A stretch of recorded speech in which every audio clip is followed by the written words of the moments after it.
Good morning, this is Jessica Haro, and today we have a special guest, Cy Neita.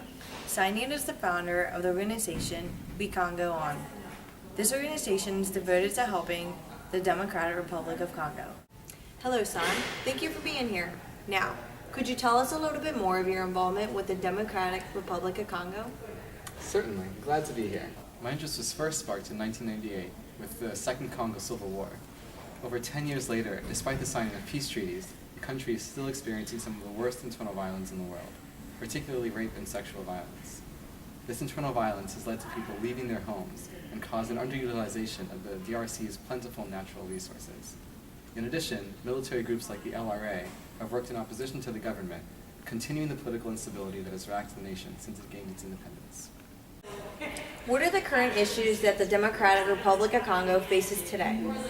Well, our organization is focused on three major issues: health, poverty, and education. Health is our first priority. The Democratic Republic of Congo ranks really low on the world totem pole of healthcare. It's number 17 in the world for carriers of HIV and AIDS, and number 12 for death rates. In fact, HIV and AIDS is the largest contributor to death in the country, especially with infant mortality rates. Additionally, the country spends less than 2.5% of its GDP on healthcare annually, which is nowhere near sufficient to maintain the health of its 71.4 million people. Our second priority is poverty.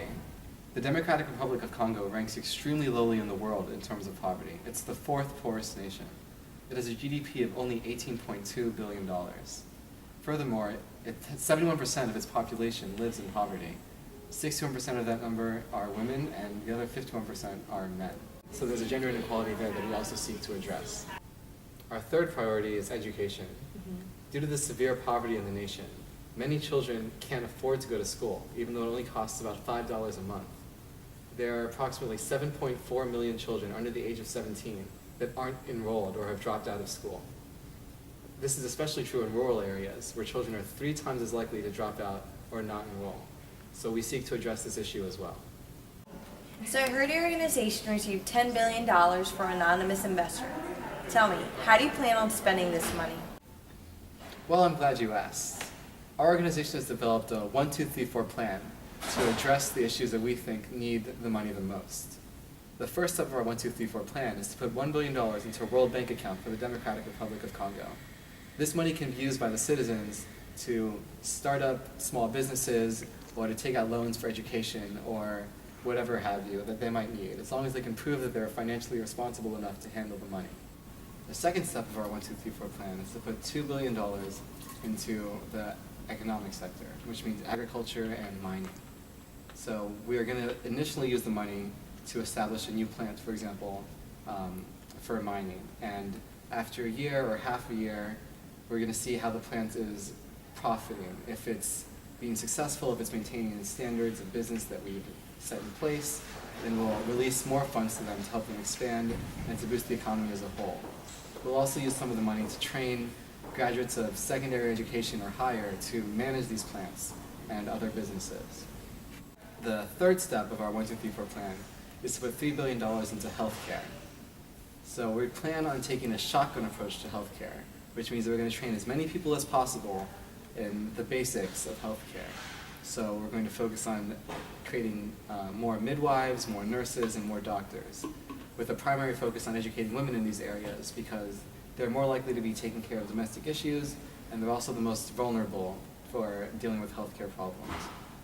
Part of the $3 billion will be spent on establishing new clinics and new medical care centers in the cities and in the countryside, but especially with the focus on the countryside because there are fewer resources available to them. And then the fourth step of our 1, 2, 3, 4 plan is to put $4 billion into education. So this money will be used to send children to school. As I mentioned earlier, it's $5 per month per student. So we intend to use this money to pay for as many students as possible for as long as possible. We hope to get all 7.4 million kids that aren't in school back into school. Additionally, this money will be used to help families get their kids in education. But families need to show that they're providing for themselves and also helping their kids get the education in order to continue receiving money from our fund, which means that they must have good attendance records, they have to maintain certain grades, and that sort of thing. We'll also spend a portion of the $4 billion on establishing new schools in the cities and the countrysides and training new teachers. As I mentioned earlier, students in the countryside especially will need the access to schooling because they're 3 times more likely to drop out or not be enrolled at all. So these are the basics of our 1, 2, 3, 4 plan. Thank you, Cy. That's all the time we have for today. And please stay tuned for the promotional video made by Congo On.